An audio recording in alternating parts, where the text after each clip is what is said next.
I was married for 9 years. Then everything unraveled because of a kiss in someone else's car. If you think you truly know your person, you probably don't. My name's Tom. I'm 36 years old, and for the past few months, I've been living inside a kind of quiet hell. It didn't start that way. It started with small things. Always does. I wasn't the guy who snooped through phones or second-guessed every smile.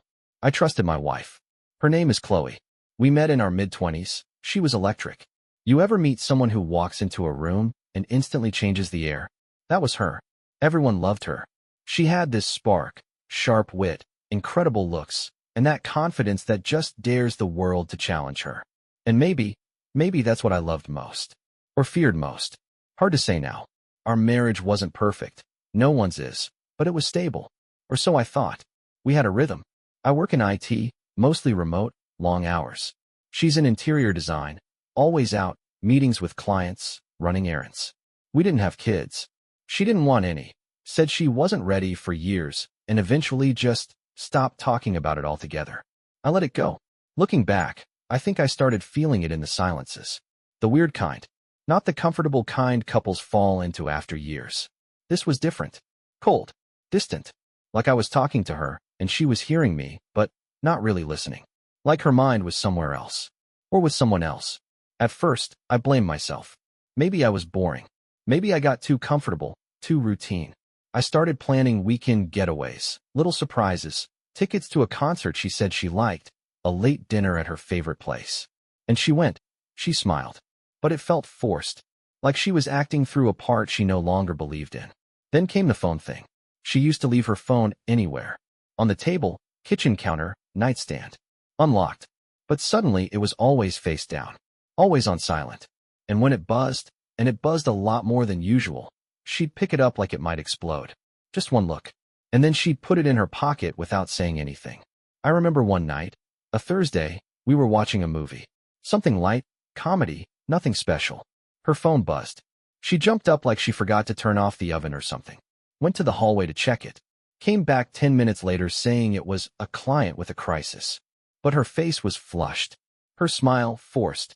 And she didn't finish the movie. That night, I lay in bed next to her, listening to her breathe. And for the first time in 9 years of marriage, I felt like I was next to a stranger. Still, I didn't say anything. I kept giving her space, thinking maybe she was stressed or going through something she didn't know how to talk about. I convinced myself that bringing it up would make it worse. That maybe I was overthinking it. That's what she would always say if I asked anything. You're overthinking things again, babe. You always do that. Then something happened that made my gut twist in a way I couldn't ignore. It was a Saturday morning. Chloe said she had to go check out a supplier's warehouse on the other side of town. Early appointment. She left before I even woke up. I went about my day. But around noon, I realized she'd left her iPad on the kitchen counter. Normally I wouldn't have touched it, but I needed to check our joint calendar. We sync stuff on there sometimes. That's all I was looking for. But when I opened the screen, her messages were up. Not many, but one stood out. From someone named Jay. No last name. Just Jay.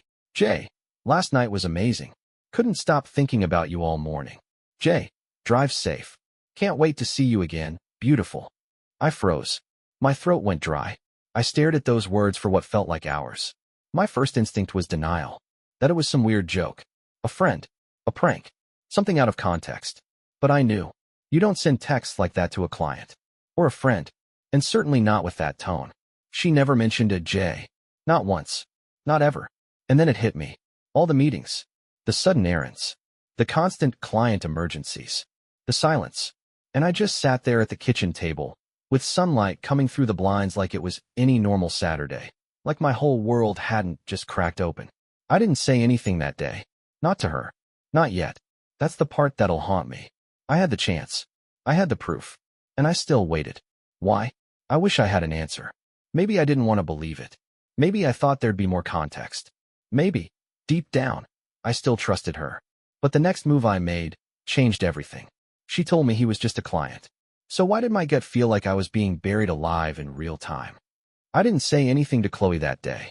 I had the iPad in my hands, the messages right there, and I just closed it. I wish I could tell you I marched into the living room, threw it down in front of her, demanded answers. But I didn't. I waited. And honestly, I still don't know if that was weakness, strategy, or something else. That night, when she got home, she kissed me on the cheek like always. Asked how my day was.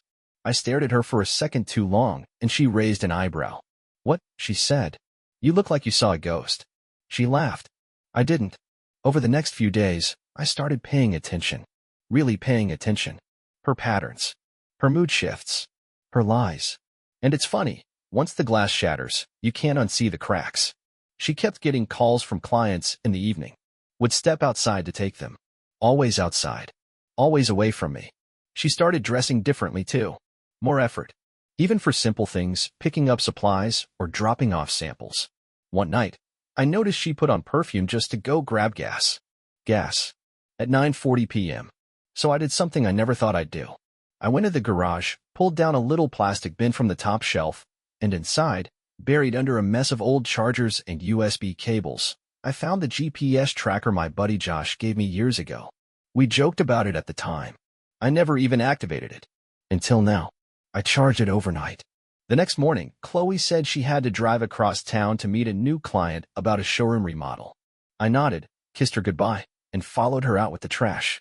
As she got in the car, I slipped the tracker under her bumper.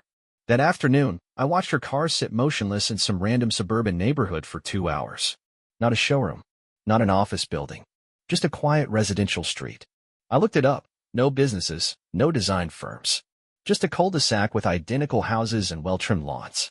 I zoomed in on the satellite map and whispered to myself. So this is where he lives. I felt like vomiting. That night, she came home glowing. Not literally, but you know what I mean. Her energy was up. She laughed more, leaned into me on the couch, even suggested we order from my favorite Thai place. It made my skin crawl. Because she was happy. Happier than I'd seen her in months. And I wasn't the reason why. 3 days later, same thing. Another client. Another site visit. This time I didn't just watch her on the GPS app. I got in my car and followed her.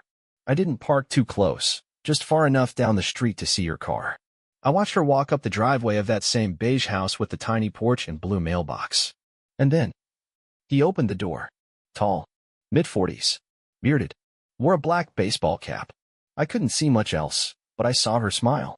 And I saw him lean down and kiss her on the mouth like it was the most natural thing in the world. She laughed. He pulled her inside. Door closed. Just like that. I sat there in my car for an hour. Engine off. AC barely running. The sun was brutal that day, but I didn't feel it. I was numb. Do you know what it's like to see the woman you've spent almost a decade with be someone else? Not just cheating. Performing. Like the role of wife was a costume she wore around me. And with him, she was real. Or maybe that was the costume. I don't even know anymore. I drove home. Didn't eat. Didn't talk. Didn't even touch my laptop for work.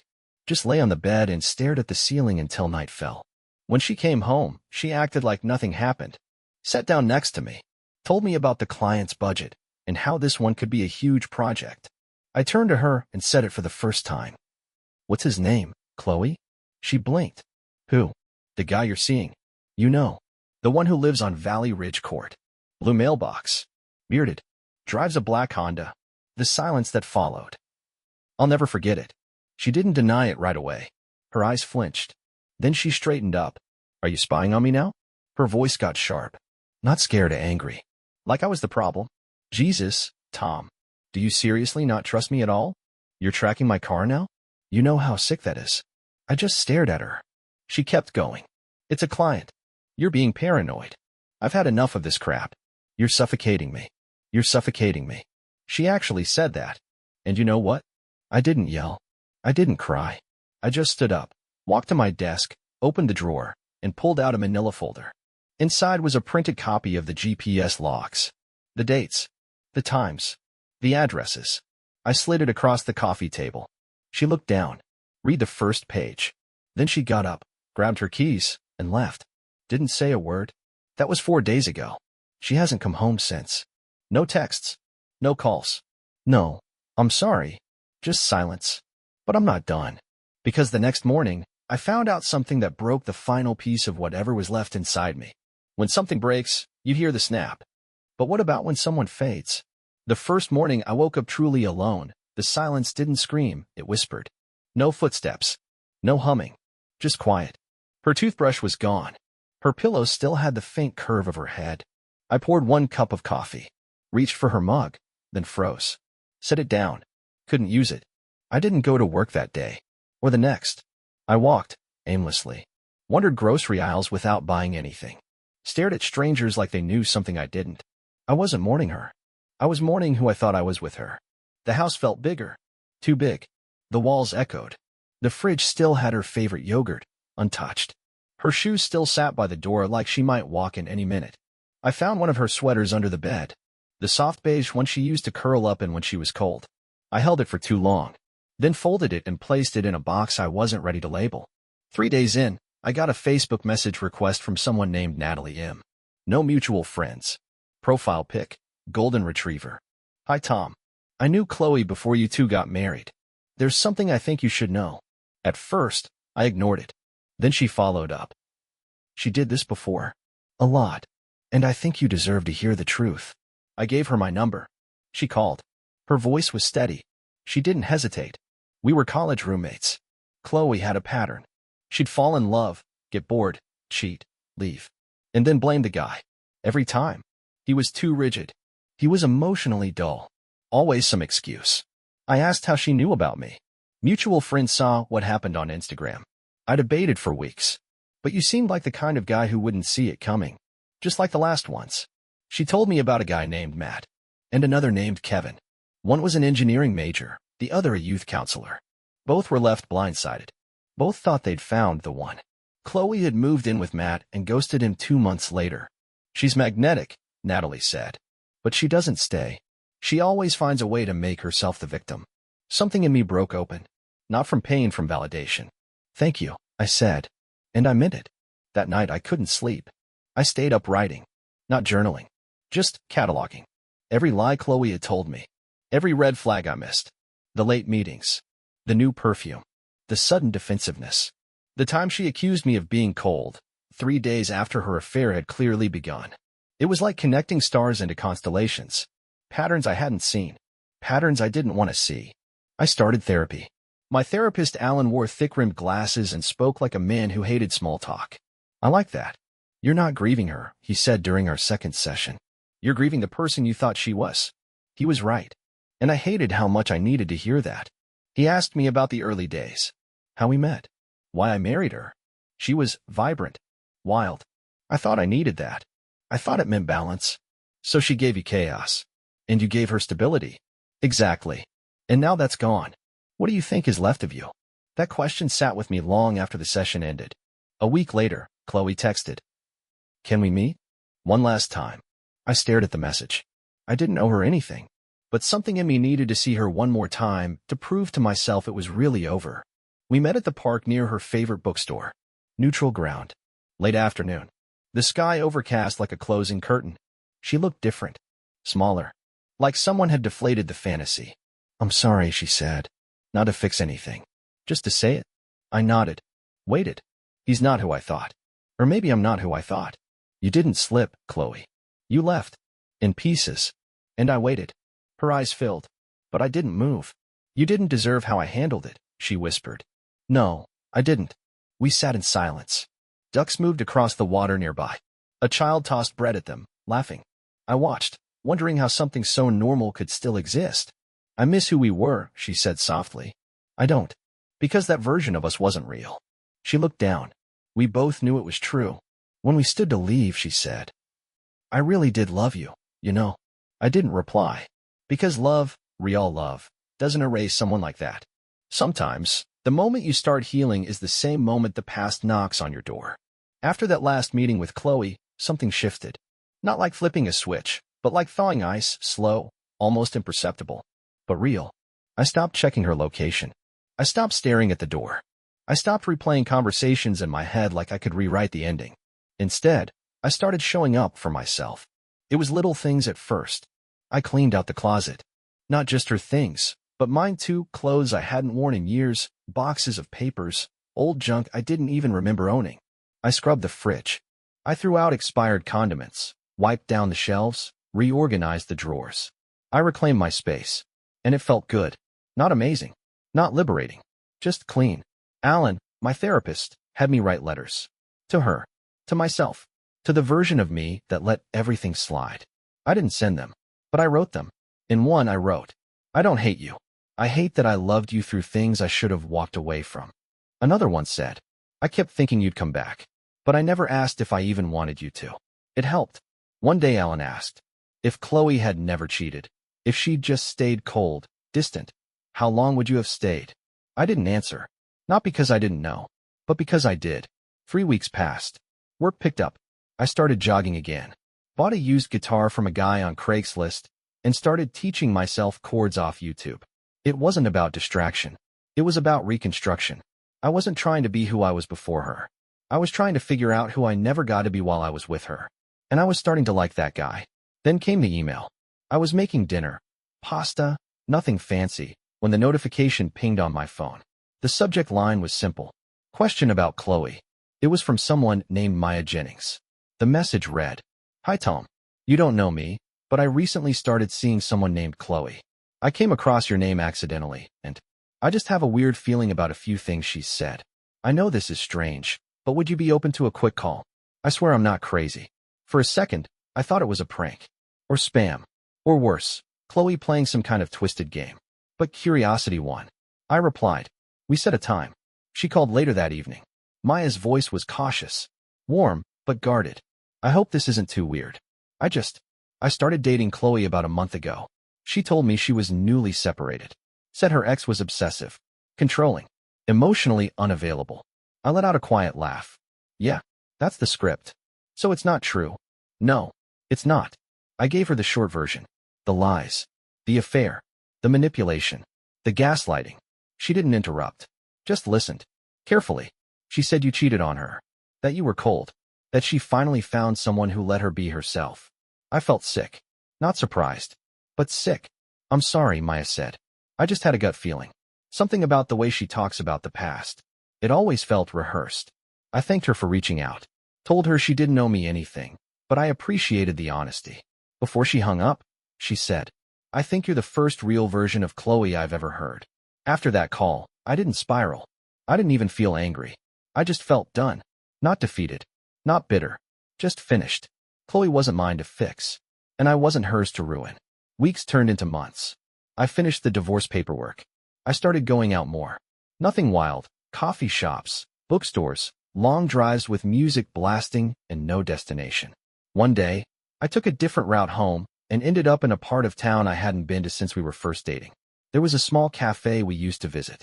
I went in, ordered a black coffee, sat by the window, and that's when I saw her. Not Chloe. Someone else. She was reading a worn paperback, laughing softly at something on the page. Her hair was in a loose braid, sunglasses on top of her head. She looked like she belonged in the world in a way Chloe never did.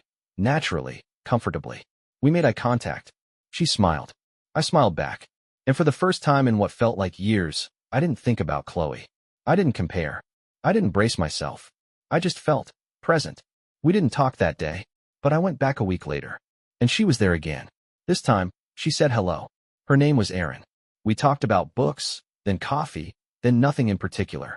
And it was good. Easy. Quiet in the best way. We met again. And again. It wasn't a love story. Not yet. Maybe not ever. But it was mine. And it didn't begin with betrayal. Or lies. Or fear.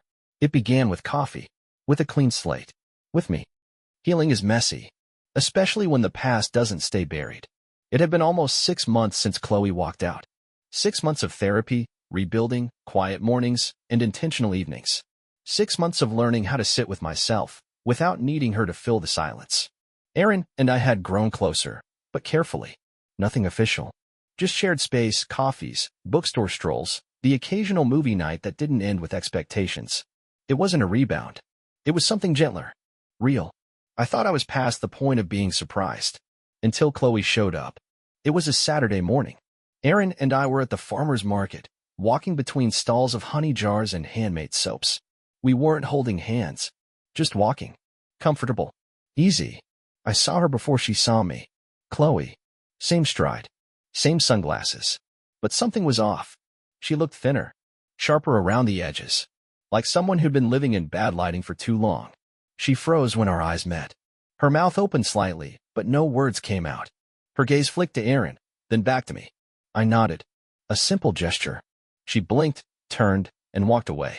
That should have been the end of it. But the next day, I got a knock on my door. And there she was. I hadn't seen her up close in months. Her face looked tired. She wore no makeup, no mask. Just raw Chloe. Can we talk? She asked. I hesitated, then stepped aside. She walked in slowly, glancing around like she didn't recognize the place anymore. I guess in a way, she didn't. You've changed things, she said quietly. Yeah, I had to. She nodded, sat on the edge of the couch. I won't stay long. I heard from someone that you spoke to Maya. I did. Did you tell her I'm a monster? No. I told her the truth. Chloe looked down at her hands. They were shaking. She left me. Said I lie too easily. Said I don't know what real is. I didn't say anything. I think something's wrong with me, Tom. She looked up, and for the first time, she didn't look angry or defensive. She looked scared. I don't know how to stay. I don't know how to let someone love me without ruining it. I sat across from her, not beside her. You never let yourself be loved. You just curated versions of yourself to match what you thought love looked like. She nodded. Slowly. I miss who we were. We weren't anything real, Chloe. You were chasing validation. I was chasing stability. We weren't loving each other. We were clinging to ideas. She wiped her eyes. Not dramatic. Just quiet tears. Is it too late to fix anything? Between us? Yeah, it is. We sat in silence. It wasn't hostile. It wasn't sad. It was complete. She stood. I'm sorry I came. I just needed to see if I was still capable of being honest with someone. You are. You just don't trust yourself yet. She gave a small nod, then walked to the door. Before she left, she turned back. Erin seems nice. She looked at you like she actually sees you. She does. I hope it works out. So do I. And just like that, Chloe left my life for the last time. I didn't tell Erin right away. Not because I was hiding it, but because it didn't feel significant. Not anymore. When I finally did, she just listened. Do you feel anything about it? She asked. Yeah, I said. Grateful. That it ended. That I survived it. Erin nodded. No jealousy. No fear. Just understanding. She'll haunt you less over time, she said. But she'll always be a scar. I think I can live with that. The seasons shifted. Fall slid into winter. Erin and I spent more time together. It wasn't dramatic. It wasn't cinematic. But it was real. And I was learning to trust it. One evening, we were walking home from a bookstore. She stopped mid-step and looked at me. You don't flinch anymore when I mention your past. I smiled. It's not my present. That night, I sat in bed, staring at the ceiling. And for the first time, I didn't feel the ache of what was. I felt the peace of what could be. Trust isn't rebuilt in grand gestures. It's found in the quiet, consistent choosing of another person and yourself. January crept in with bitter wind and early darkness. I used to hate this time of year. The cold. The quiet. The reminders of everything I hadn't become. But that winter felt different. I had routines again, not survival ones, but meaningful ones. Sunday mornings at the bookstore. Thursday night guitar practice. Saturday runs through the snow-dusted trails. A life made not around someone else, but for myself. Erin was still there. Still calm. Still curious. We hadn't defined anything, and that was okay. We were growing towards something slowly. Deliberately. One night on my couch, movie playing quietly, she asked, Do you think you'll ever want to get married again? I don't know, I said honestly. But I know I don't want to be afraid of it. She didn't push. Just smiled. That trust, of space, of timing, meant more than any answer. We took a trip to her sister's for dinner. Kids, jokes, chaotic energy. Erin glowed differently around them. After dessert, her sister told me. She hasn't been this steady in years. It stuck with me. In the car afterward, Erin asked, You're not scared anymore, are you? No, I said. I'm hopeful. And we kissed. Not the first time, but the first time it felt like I was choosing it without fear. We grew more deliberate, grocery runs, morning coffees, weekend drives. It was the first relationship where I didn't feel like I was trying to prove myself worthy of peace. One rainy day at the coast, she joked. Would you ever live near the water? With the right person? Yeah. She smiled and squeezed my hand. And it didn't feel loaded. Just honest. Then came the test. A flirty DM from an old flame. She showed me right away. I didn't answer. But I wanted you to know. Thank you. I didn't spiral. Didn't compare. I just felt steady. That night in bed, I told her. I trust you. She kissed my hand, said nothing. Just stayed close. We discussed moving in, not yet. But one day, I told Alan, I'm not scared of losing her. I'm scared of losing me again. He said, that's the right fear. Just don't let it write the whole story. I started writing again. Fiction. Old stories that mattered only to me. Erin read every page. Left notes. Encouraged without fixing. You're blooming, she said. She was right. Spring arrived. Morning coffee on her balcony. Light breeze. Slow city. You're different now, she said. Good different. Safe. Awake. You're not surviving anymore. I took her hand. Let's not ruin this by rushing it. Deal. We clinked mugs. Just when you think the past is behind you, it finds a new way to test who you've become. April had that strange, half-awake feeling where the world stretches out of winter's grip and starts to breathe again. It matched how I felt inside. There was a looseness to everything, fewer knots in my chest, less tension behind my eyes. It wasn't joy, exactly, but something close to peace. Erin and I were planning a weekend road trip. Something light, green, coastal. Our plans were slowly turning into shared places instead of escapes. Then I got an email from Chloe's sister. Subject, Hey Tom, sorry to reach out like this. She was in the hospital a few nights ago. Panic attack. She asked for you. I'm not saying you owe her anything. Just thought you'd want to know. I didn't respond that day, but the message sat with me, quietly tapping at the walls I'd rebuilt. That evening, I told Erin. We were chopping vegetables in her kitchen. I got an email from Chloe's sister. She paused. Is Chloe okay? Apparently, she had a panic attack. Asked for me. Do you want to see her? No, I don't. Okay. That was it. She let me breathe. Later, I replied. Thanks for letting me know. I hope she's okay, but I'm not the right person anymore. Erin read it. Nodded. We took the trip. A quiet beach town. Off-season calm. The inn smelled like salt and lemon. Mornings on the porch, coffee in hand, scones on chip plates. She read. I wrote. One night, watching the tide roll in, she asked, do you think people really change? Some do. If they want to. Do you think she could? Maybe. But I don't think it's my question to answer anymore. She leaned her head on my shoulder. I didn't flinch. Back in the city, we settled. I met her parents. Her mom sent soup home in a mason jar. Her dad recommended state parks. Her world opened to me slowly, generously. Cleaning out a shelf, I found a box.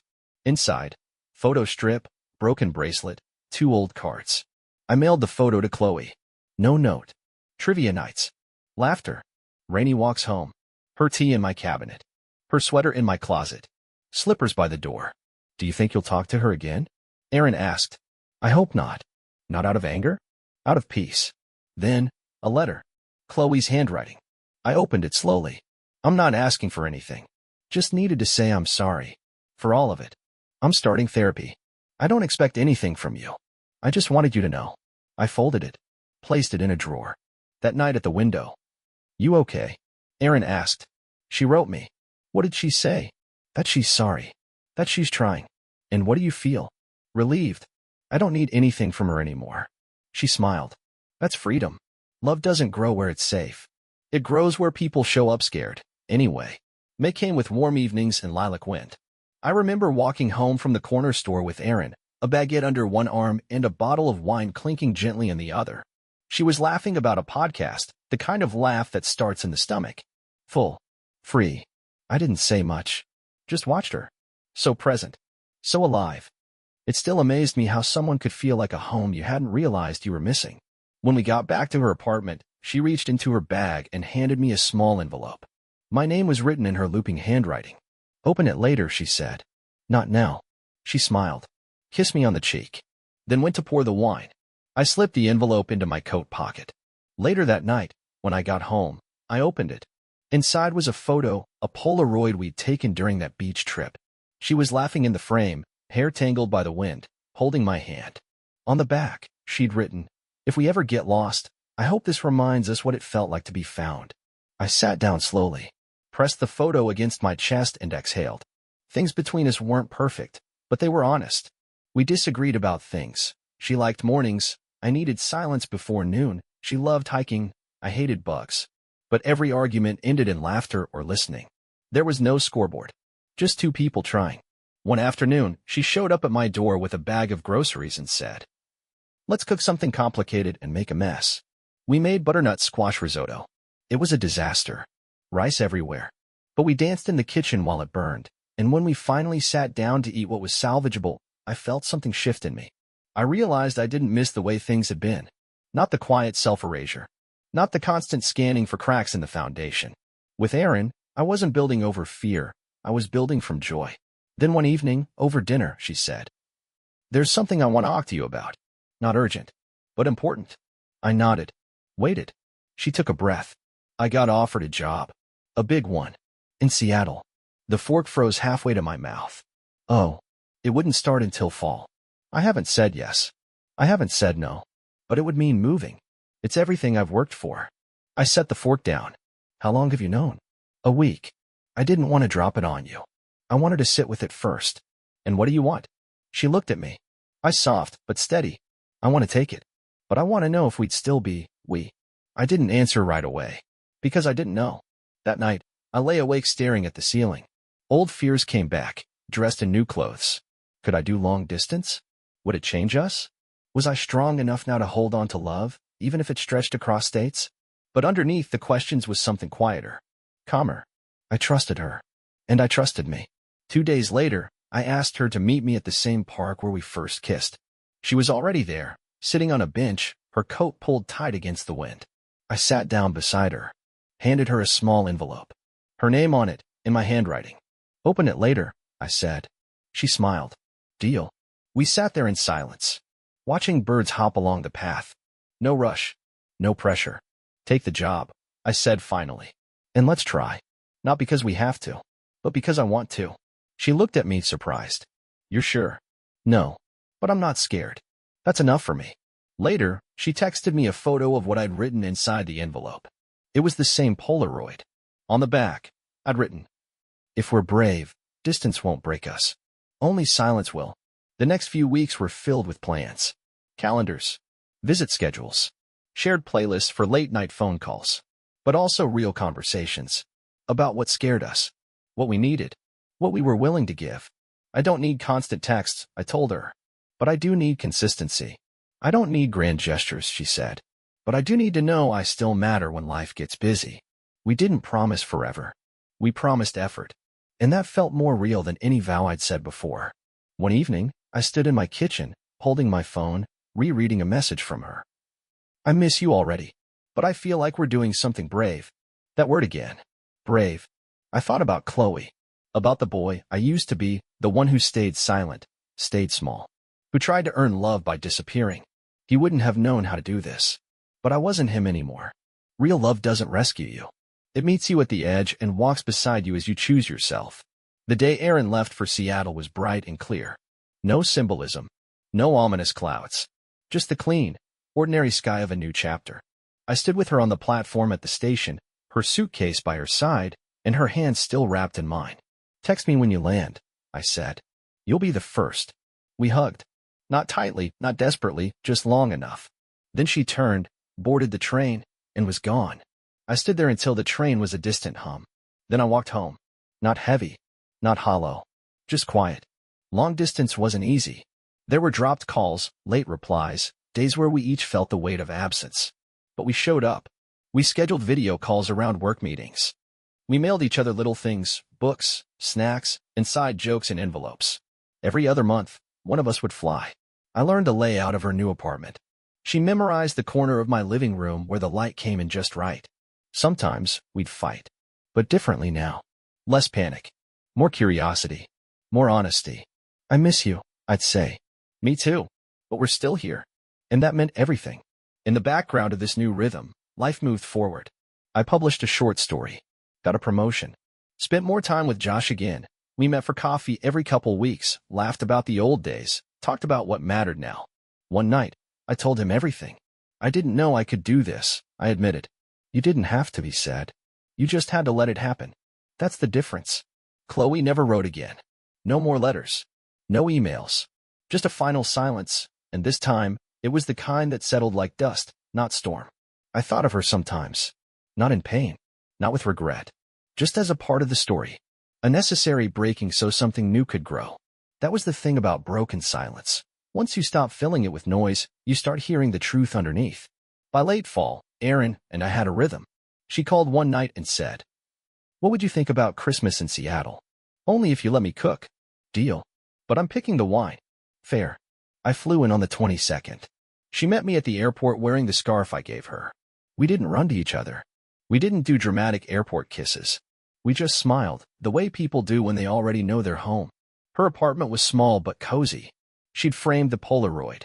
It sat on the nightstand. "Still feel brave?" she asked. "Yeah. Do you?" "Even more." On Christmas morning, we didn't unwrap anything extravagant. Just small, thoughtful things. A pair of socks with a quote from our favorite movie. A recipe journal. A second Polaroid camera. After breakfast, I told her I wanted to go for a walk. We wandered through the park, bare trees above, our breath fogging in the cold. At one point, she stopped and turned to me. "You've been quiet. Are you okay?"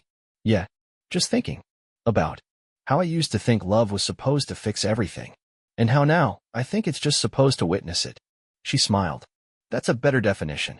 I reached into my coat pocket, handed her an envelope. She blinked. Again.